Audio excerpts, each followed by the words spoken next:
Welcome, guys. Welcome to the process. Hope you guys having a great evening.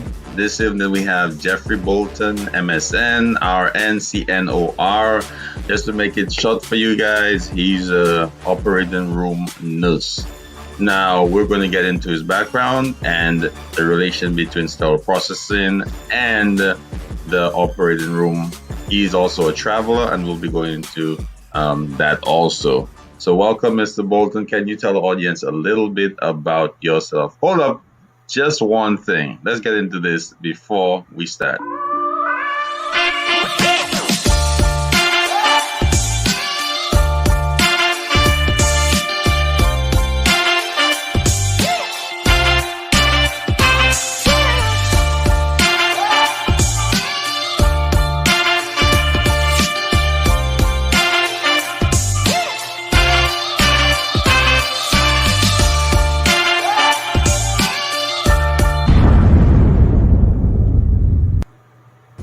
So we are back, guys. Mr. Bolton is here to give us some, a little bit of his background. How you doing, sir? How is everything going with you? I'm doing Um, that's good. That's good. That's good. Welcome to the show. And can you go into a little bit about yourself and your background, how you became, how you get all the certifications, and how you came to being where you are right now in your profession? Sure, sir. Thank you for having me on your show. So I grew up in West Philadelphia, one of the greatest cities in the United States. I went to West Philadelphia High School, and when I was in high school, I always wanted to help people. So I started off as a volunteer while I was going to West Philadelphia High. I would volunteer on weekends and holidays. Whenever I wasn't in school, I was volunteering. So I did it because I didn't do it because I felt it was something that I had to do. I literally loved it. And I met some amazing people. I was volunteering at the University of Pennsylvania Hospital in West Philly. And the people there were just amazing. They were very encouraging, always saying things like, "We see special things in you. You're going to do great things." And I really enjoyed that motivation. So all through high school, as I volunteered, when I became a senior, they offered that I got my first job. I was a transporter at the University of Pennsylvania Hospital. Um, when I graduated from West Philadelphia, I went to Temple University, and it it was great. I wanted to go into nursing. I knew I wanted to go into nursing, so I applied to the nursing program at Temple, and I didn't get in. So, and I was just like, oh, okay. So what I did was a friend of mine told me about Hahnemann University's nursing program. So I was like, okay. So I looked into Hahnemann. I took the nursing school entrance exam, which is now called TEAS test, and they required a 90 percentile to get into the school. I had a 96%. So I literally got a call from the dean saying, "Hey, we want to invite you to um, come take into our nursing program." So I went to Hahnemann, and it was this 2-year associate degree program. And I did my 2 years at Hahnemann. I graduated, and my first job was at Hahnemann Hospital on the medical cardiology unit for a year. And while I was on the medical cardiology unit, I went to Temple's nursing school, and I took the Periop 101 program, which is like the basic of what it takes to be an OR nurse, minus the training. So I did that, and once I completed that, I was offered a job back at the Presbyterian campus of the University Penn Health System to start working in the operating room. So I was literally where I always wanted to be. So I got some good training there. And the one thing that they would not give me, which I really wanted, was to be able to scrub cardiac, do hearts. So I ended up going down to the Washington Hospital Center, and that place is huge. It's like 900 plus beds. And that's where I got my cardiac experience, my cardiac scrub and circulating experience. While I was at Washington Hospital Center, I was offered an opportunity to be clinical manager for the neurosurgery service line. And I accepted that position. And the one thing I felt was missing in that position was just what it takes to be a leader. I mean, I feel I can motivate the staff, I can build relationships between surgeons, anesthesia, and nursing. But when it came to the business aspect of what it takes to be a manager, that I lacked. So one of the other things that was happening is they were talking about the need to have a bachelor's degree to be a nurse in the acute tertiary hospitals. So I went to Trinity University in DC. They had an R&B Ascend program, a 2-year program. I did my 2 years and I got my bachelor's degree. And one of the components in that program was I had a leadership course, and I ended up doing my practicum over at Johns Hopkins Sibley Hospital in DC, and I had an amazing experience there. And I, the my preceptor was the director of the surgery center. They were actually building a new hospital, a new addition to Sibley Hospital, and so I got to see the process of what it takes to participate in the build of the operating rooms at the new hospital at Sibley. So once I finished that program, um, I was offered a more more advanced leadership position in the OR at the hospital center. But then also the sterile processing department was getting kind of thin leadership. So they asked me to cover in the interim their assistant director um, position until they could get it filled. So what that entailed was he had a director who was more administrative, and I was more responsible for the day to day for sterile processing. So I went from having 27 direct reports in the operating room to having over 80 because I took 66 when I took the sterile processing department. So it was a great experience. I in that role I was able to get more of an understanding of what the business aspect of leadership in healthcare. So then the other thing was I always think about advancing nursing. So what I decided to do was Trinity. I only got when I graduated from Trinity in 2011. I talked to the dean, our program director. And I was like, you guys should consider getting a master's program. And she said, well, they were working on that. So in 2015, I was part of the inaugural class for the Master's of Science Nursing program at Trinity, which still is in place. And it took me 5 years because of different avenues that I took, but I completed my master's in nursing leadership in 2020, December 2020. I I'm a traveler. I'm currently on travel assignment at O'Connor Hospital in San Jose, Silicon Valley, and I have since moved to the Southern California area. So I'm now Californian all the way, and my goal is to really advance my skills and to also encourage other people to grow. We have another a traveler who just left. She was a surgical tech. Now she's going to nursing school, and I'm very proud to know that she's doing that. And I feel that as nurses, we should encourage each other to grow, and we should encourage anybody who wants to grow to be something more. We should encourage them. That's been my passion, is to see other people grow professionally or to grow, move from one area or one level of healthcare to another. I've seen countless people go from sterile processing to nursing, sterile processing to surgical tech to nurse. I know a surgical tech who became an orthopedic surgeon, did very well. It's like, it's nice to see that upward mobility for everyone. So that's one of my big passions, and I'm proud to say that I'm a nurse. Oh man, thank you, thank you, thank you. You covered a lot there. I really appreciate your expertise and your experience. But you had a point there. You were managing, or you were involved with sterile processing at some point.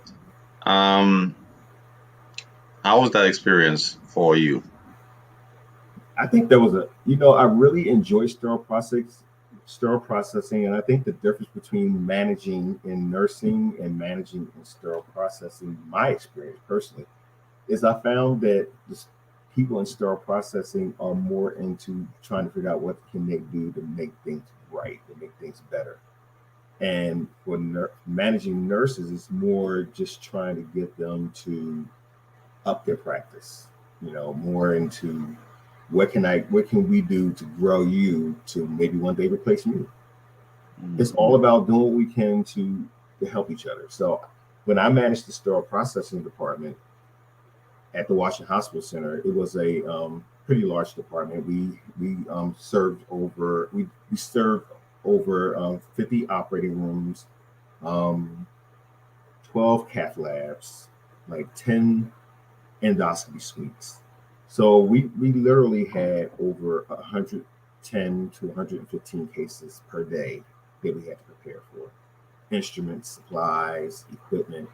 So it was a pretty busy venture. Plus, they did trauma and we did transplants. So it was a 24-hour operation that just continuously kept going and going and going. And with the staff there, they just want to feel appreciated because whenever something goes wrong with instruments or anything, the first thing they're doing is they're blaming sterile processing. And so my thing, having that connection between surgery and sterile processing, being a manager in sterile the OR as well as being an assistant director for sterile processing was more, what can I do to bridge that gap? So the one thing I wanted to stop is we're going to stop blaming and start looking at the processing. What can we do? Because a lot of times it's communication. We had we upped our communication. We had huddles. The sterile processing had to come to the leaders of sterile processing. We would go over the schedule. When you're doing over 100 cases a day, there has to be real good coordination to make sure that we're going to be able to meet everybody's needs. So we Yes. had huddles every day, and we would literally go over the schedule for the next day. We would talk about what trays were priority. We would look at if there were multiple, like say we had 12 hearts, do we have enough trays for the day? If we don't, how are we going to plan to meet the first round, the second round of hearts, the third round of hearts? So we would actually talk about and plan out what we had to do, and then there was a communication between the staff to say, hey, you got these trays for this case. We need you to, as soon as you can, sit them down so we can get them quick turnaround so that they're ready for the third case. We should not be doing first cases and have to wait for things to be done for the second case. The only acceptable, especially for cardiac, is third case only. So we had to really, it took a lot of coordination because we're also managing trauma. We're also managing, uh, over 100 cases. So I think that taking away the blame game and bringing more into a collaboration between two departments can help a lot. Yes, definitely, definitely, and I agree with everything you said in terms of, so a couple of things resonated with me. The huddles, Yes. which I believe are very, very important, Mhm. and also the communication from SPD to the OR. How do you think? What was the dynamic with the communication when you were there? How did you manage that, and how did you So improve that? so we looked at our structure. We looked at how the department was structured. So from me, I had a clinical manager, two clinical managers, one for the day shift, one for the evening nights, and they were more managed. They managed everything. Then I had a team leader for all three shifts. The team leader was the go-to person for the OR. So if I need a total hip one tray or a total hip two tray, instead of we have a point person they can talk to. You talk to the team leader, and then the team leader will disseminate that information to the techs to say, hey, Okay. this is what we need. And they will delegate to a specific person, document that who they delegated it to so that they would have follow through to figure out where they were in the process. So in the event I'm in the operating room and I'm still calling for that tray, I'm going to get an immediate answer because the team leader knew exactly who they delegated it to. So the Hmm. important thing is just making sure we had a great process in place. We also had specialty teams, like we had orthopedic specialties crew that really looked at the instruments because sometimes they'll process the instruments and you'll have like bone or stuff left inside the instruments from the previous case.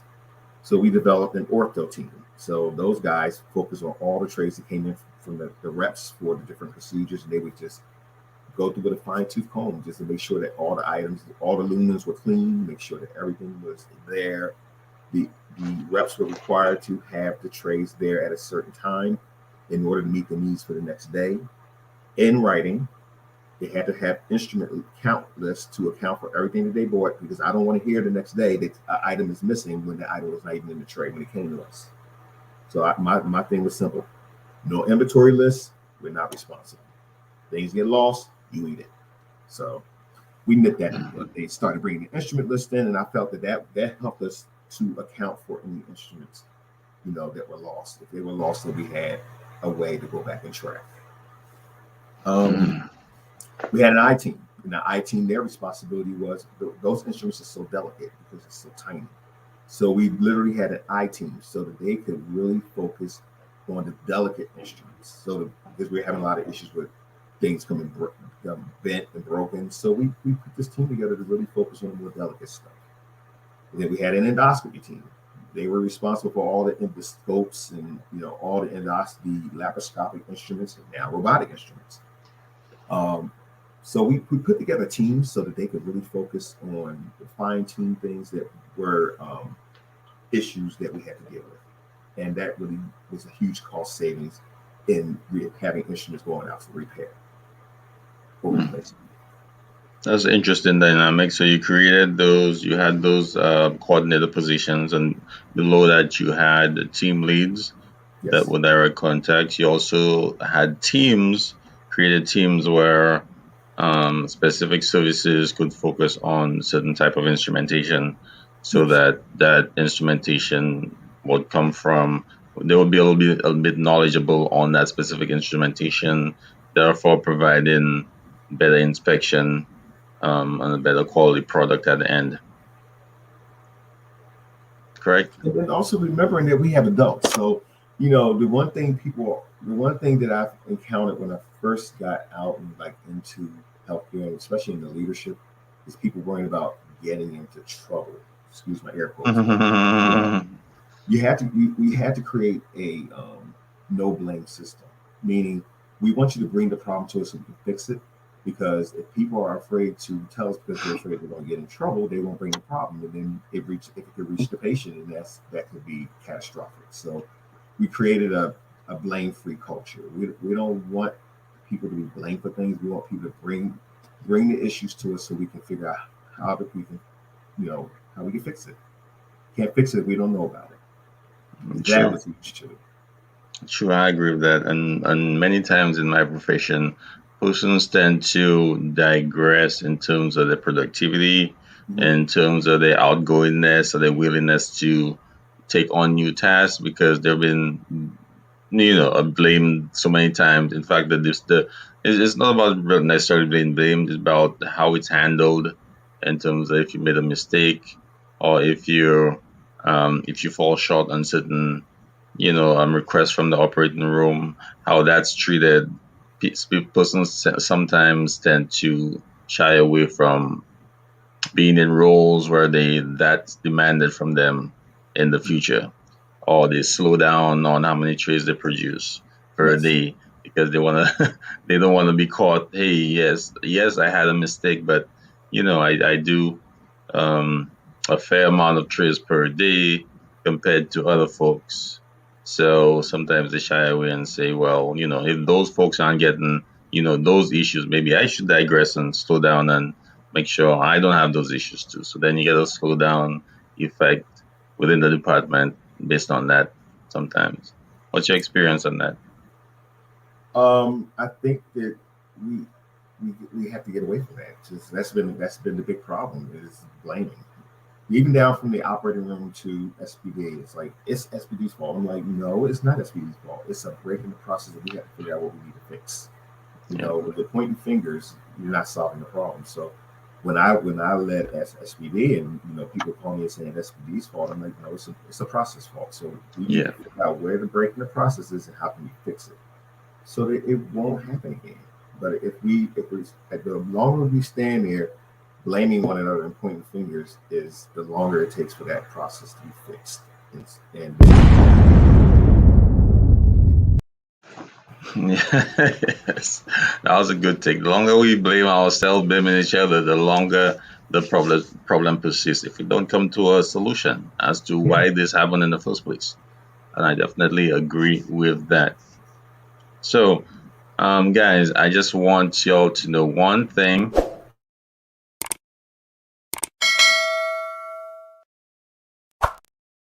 Please like and subscribe to the channel, and also hit that notification bell when you get onto our YouTube channel. And so hit the notification bell so that you will be notified every time we have new show or new content coming out. So, Mr. Bolton, you had a good experience sterile processing. I could see you very knowledgeable on how sterile processing functions, creating teams, understanding how the SPD professional psyche works, um, delegating tasks, not running around everywhere trying to do everything yourself, which some people tend to do, and not creating the right teams to be effective in the right situations. So, question for you: how was your moving on from cell processing? How was your experience as an African American nurse in the field? Being an African American nurse, when I first came out of nursing school and I started as a nurse, it was funny because you walk in a room and the first thing people would say is, "Are you housekeeping?" Oh my goodness! Yeah, and I think a lot of African American nurses can relate to this. That's one of the first things they're looking at you as is, your housekeeping. So it, I get kind of tickled when I go into a unit like now when I go in like to the recovery or go to the cath lab and they're saying doctor and I'm like nurse. Oh, I thought you were one of the doctors. I was like, thank you for the promotion, but no, I'm nurse. I'm proud to be a nurse. So Right. I don't want to be something I'm not. I never would want to profess to be so. But that's one of the things that I did encounter, especially when I did traveling like in Wisconsin. I'll never forget this. I went to this woman's room and she was just like, "Oh, you can get the trash," and I was like, "No, I'm taking you to the OR. You're going to come to the OR with me. I want to be a nurse." And just the look in her face, and it's like you just can't get any more flushed than she was. And she was so apologetic. Like, "Oh my God, I'm so sorry. I thought you were housekeeping." I was like, "I know, I get it all the time." So you make a joke about it. You don't get offended. True. True. Um, I And the one thing I did encounter as a nurse, I do deal with, and to this day, is a lot of times you go to different places as a traveler. I go to different hospitals on contract, and it's funny how people look at you when they first see you, how versus how they look at other people when they first see them. They kind of give you this side eye, like, who are you? You know, are you do you belong here? And Hmm. and then when I say I'm a nurse, and they're like, okay, great, he's a nurse. And it changes when they see what you can do. And then they're like, "Oh, you can do cases. You do work. Oh." And then you go in there, and then the doctors are like, you work with the doctors. Sometimes they can be, when they see a new person, especially a person who got a little extra melanin in them, and they're looking at you funny. They might communicate with you a little more sharper than they would the other average person. But then when they see at the end of the case, their first question they're saying, "So are you permanent or are you Are you permanent or you're a traveler?" I'm like, "I'm a traveler. Have you considered staying here?" And then they go out and say, "Oh my God, he's great. We love working with him." But to me, I always think about that first interaction, and then I've been thinking to myself like, "Wait till I finish with him and have me have the palm of my hands." And then it never fails. I've had surgeons who are very unprofessional in their communication with me when they first met me, and then once they get to know you, then they realize that I think he's going to be all right. He's good. Hmm. So I think as African Americans, um, we tend to get slighted a lot when we, as travelers or even as staff when we first arrive as new grads, novice nurses, or new to a facility. And sometimes we get it from our own people. I think sometimes our True. people are worse, especially when they're, So you know, true. going places where you'll have an African American anesthesiologist, and you walk in the room and you're like, "Hey, my name's Jeff. I'm gonna be one of the nurses." And he's like, "Okay." And then somebody else with a little less melanin walking in, like, "Hey, how you doing?" And Hmm. but they may be a traveler, new traveler just like me, and they're more upbeat and more receptive to them than they were to me. And I pick up on those things. Mm. I don't let it get to me, but I notice it.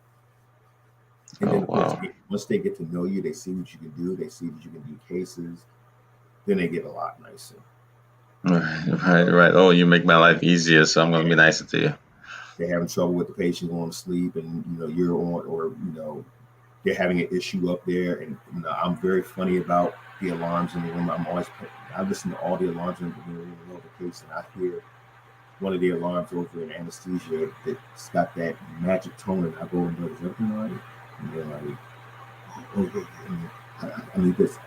And then they come in later and they're like, oh my God, how'd you know? I say, I pay attention to all my alarms, because I'm over at the computer charting on me, and I don't hear things that are happening. I hear conversations. You may not think I hear it, but I do hear it.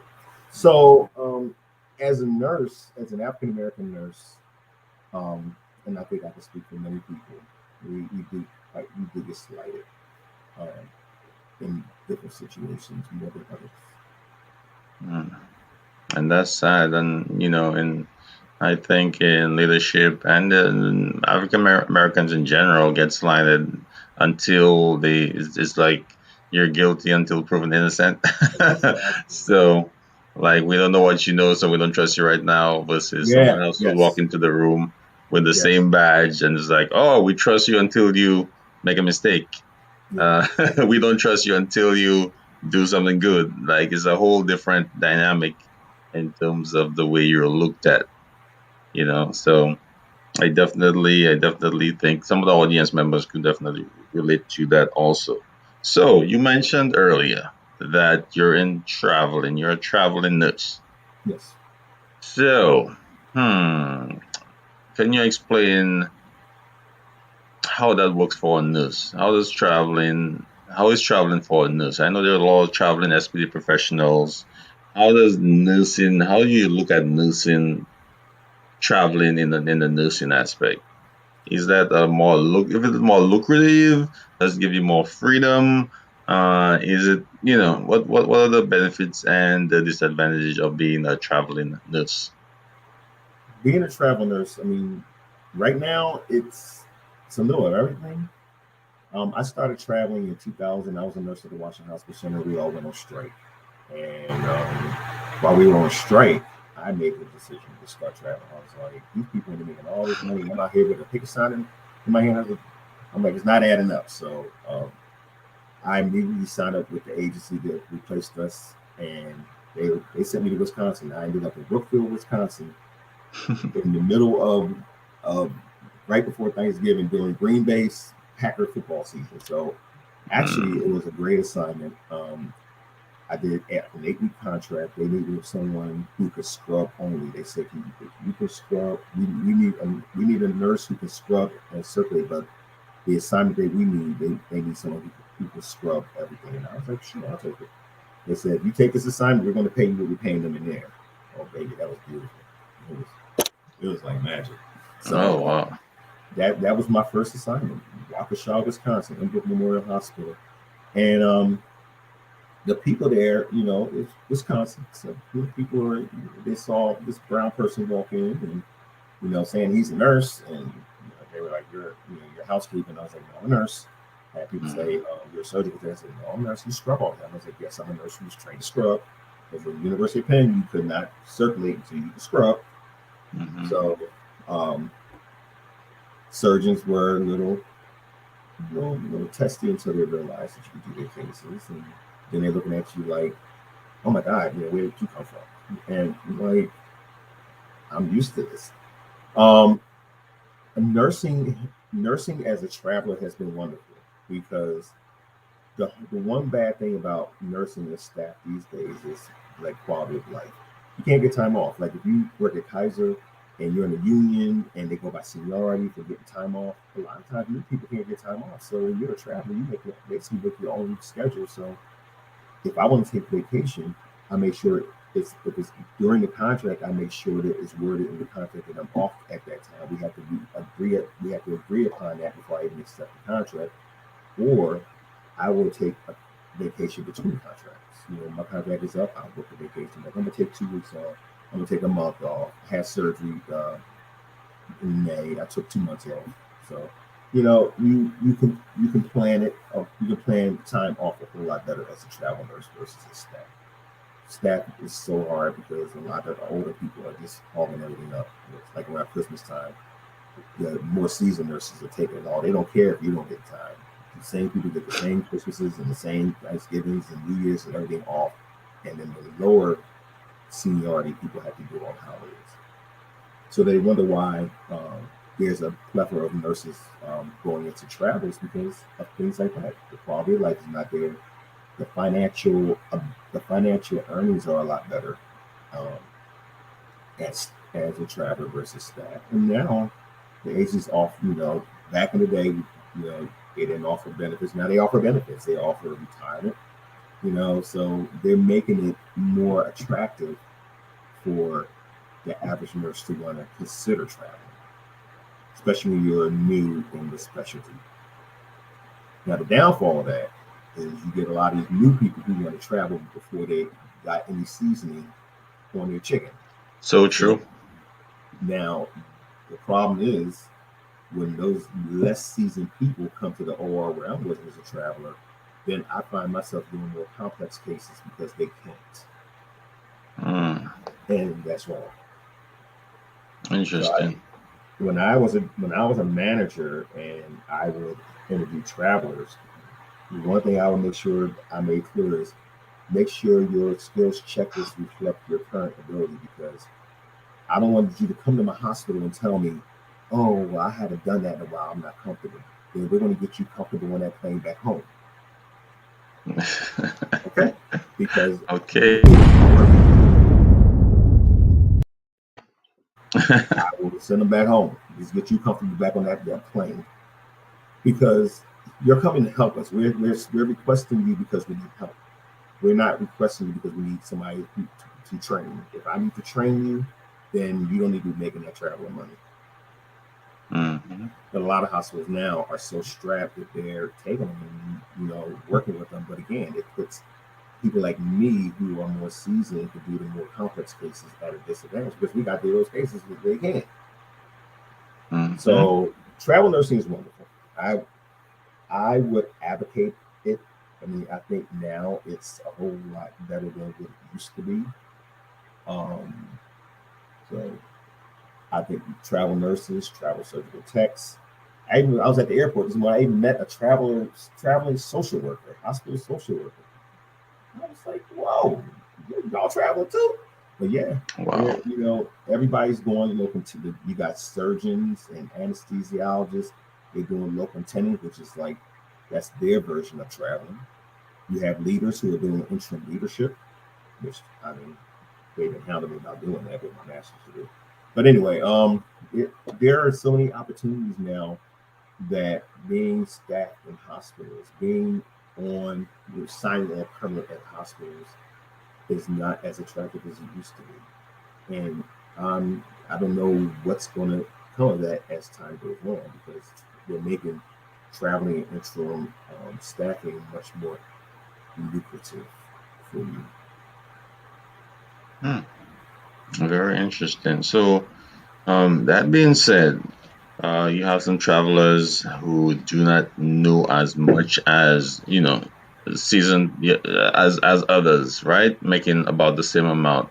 So, Yes. what would be your solution for getting everybody adequately trained and being proficient in multiple different services of surgery? The hospitals have to be very forthright with the requirements of their travelers. If you want, personally, I don't think that a person should be able to travel unless they've done their specialty minimum of 2 years and has Mm, done multiple specialties. Meaning you're not going to be doing breast biopsies and hernias and then coming to my hospital where I need you doing total joints and fractures and then talking about somebody I haven't done that in a while. Then you need to go home and get the skills home. They need to go back to their home base, sign on somewhere as staff, get the training they need that they can elevate their practice from there, and then look at traveling again. But as a manager, I don't accept it. A lot of mm, these managers now are like, well, we don't have staff, so we have people think we can use them, but you're compensating for them at my expense. And that's what I Right. feel. You're compensating for having low skilled staff at the expense of me because I can do more complex cases, and that is not right. So that's when I go back to the agency and I'm saying, we need to talk about my contract because my contract is coming up due soon, and we need to talk about the fact that, first of all, I'm working an off shift, which usually as staff, you get a differential. I can Hmm. scrub and circulate where other staff cannot. And I'm taking charge where others don't. So Right. because of that trifecta, you need to be looking at the money. It might be a little bit more You than might what need we to at the side. negotiate a little bit more. Yeah. A little bit So more. I'm definitely just negotiating. And that's I find that you have negotiating power as a traveler. Because not only are the hospitals competing for you, but the agencies are competing for you. So True. yes, sir. So I True. might be with, say, MedSource, and the hospital, like, five agencies might have the same contract. So they know that they need to get the most. They had to pay the most to get the person. So I'm like, I go to the high bidder. I'm like, so and so offered me this. What you talking about? I ain't afraid to tell them. And they're like, oh, we can do this. I'm like, okay. So they said they gonna pay me this. Oh, we can pay you this until we get to the top, and then I'm like, okay. Now, if it's an assignment that I like when I did UCLA, and, I was in no compromise because I wanted to go to Westwood. So, but mostly, I think negotiating as a traveler, you have more negotiating power when you're more seasoned as a nurse, as a surgical tech, a sterile processing tech. When you're more seasoned, you have more negotiating power. True. True. And in cell processing, we do also face the same things. Just so you guys, he's talking about his nursing side. Cell processing, we definitely face the same things in traveling. I've Okay. heard one on one. I've had one on ones with persons who have been traveling, and they basically became lead techs and supervisors on their traveling position, and were not compensated for that. So this definitely happens across the board.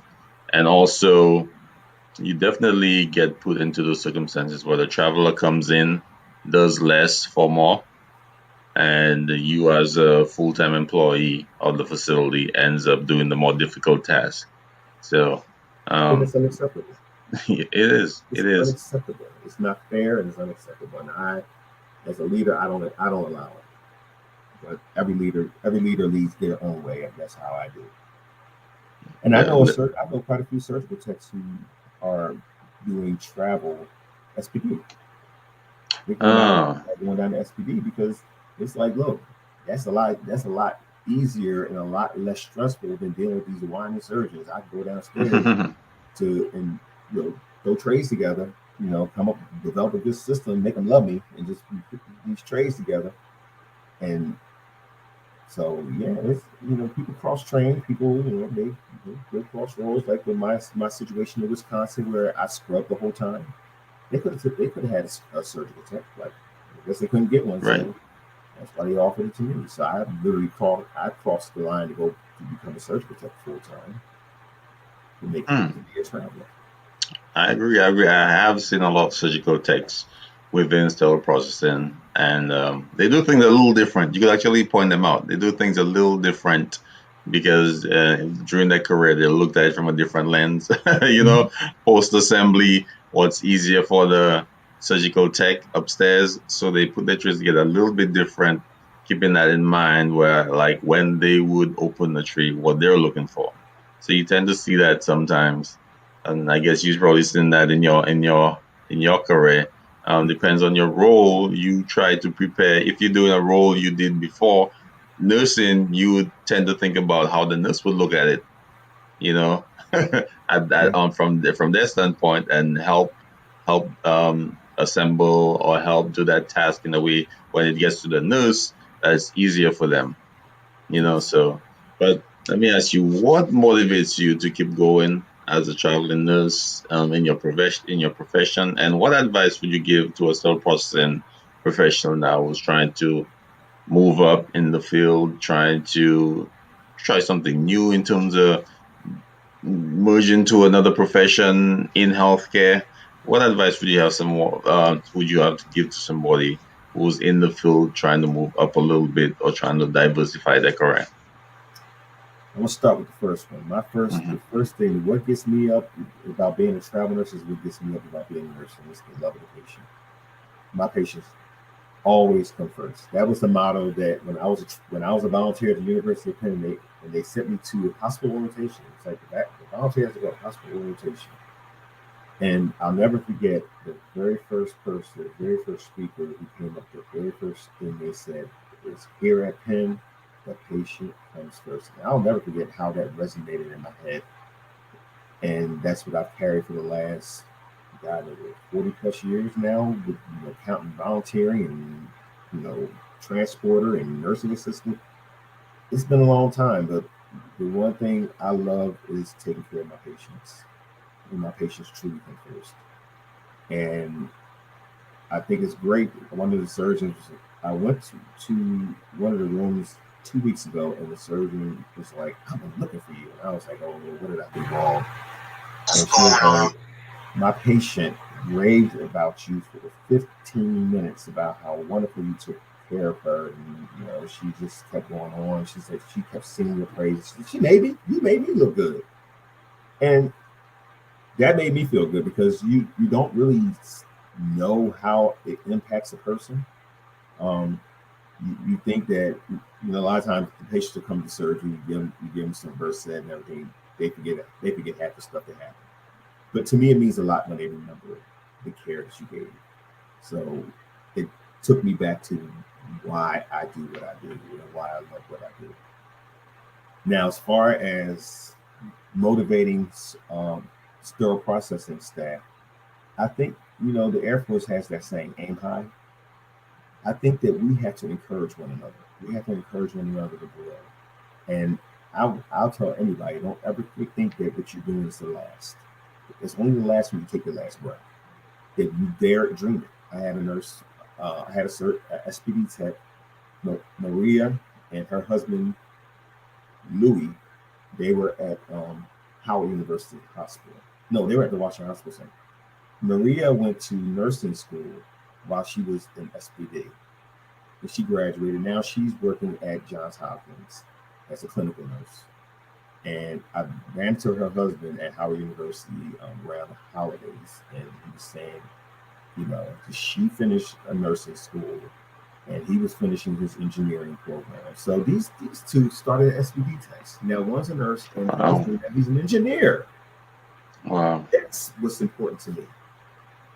It's not the art of just caring for the patient, but it's the art of caring about each other and encouraging each other and growing each other. And I don't want any SBD tech to ever say that they can't do anything, because I'll tell them, I don't know where you got that from, but you have the ability to do whatever you want to do. You want to go to nursing school?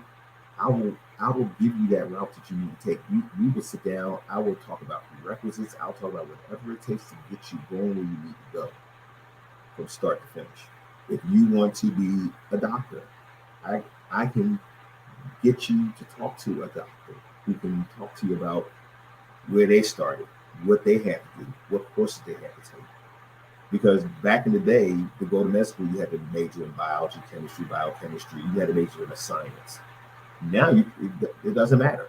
What matters is preparing and passing MCAT. So I know a doctor who was a piano teacher.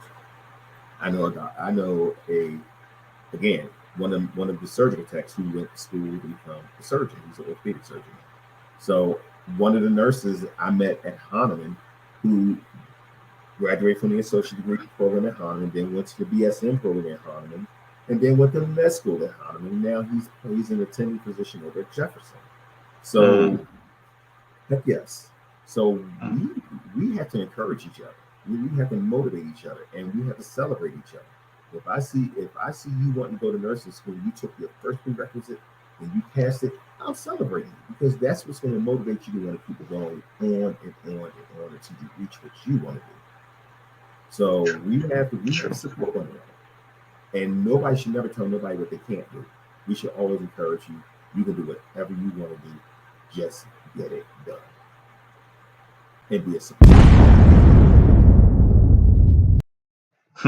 Definitely, definitely get it done. And also,